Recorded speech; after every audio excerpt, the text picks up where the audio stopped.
Samsung Galaxy A16 LTE video sample. So video sample of front-facing camera of the Samsung Galaxy A16. So pinakamax resolution niya is Full HD 1080p up to 30 fps. So nagtry tayo to take video sample sa outdoor. Yung maganda yung ang lighting condition. Kanya naman malinaw.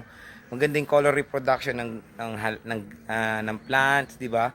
Pero pag pumapasok tayo sa indoor or nagkakaroon ng noise na, ayan, oh. Medyo may noise na. Pero ano pa rin tayo dito, maliwanag pa rin. Ayan, oh. Pero all goods, malinaw rin naman kahit paano ang front-facing camera ng Samsung Galaxy A16. Nagkaka-problem lang tayo pag sa low light shots na.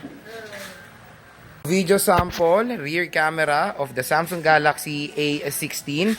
So, pinakamax sa resolution niya is Full HD 1080p up to 30 fps.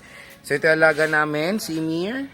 Di ba, napalinaw nung camera ng A16. Meron din kaming alagang pussycat. Ayan, hello. Oh, malinaw din naman. Pero, nagtry ako i-observe. Sa low light shot or low light video samples, nagkakaroon tayo ng mga noise. And yun nga, sad to say, it's, support lang siya ng 30 fps. Wala siyang support sa any 60 fps. Sana nagkaroon nila ng 60 fps kasi ang SRP neto is 10,000 pesos. Pero again, pag binili nyo to ngayon sa online, mas mura na siya or below SRP.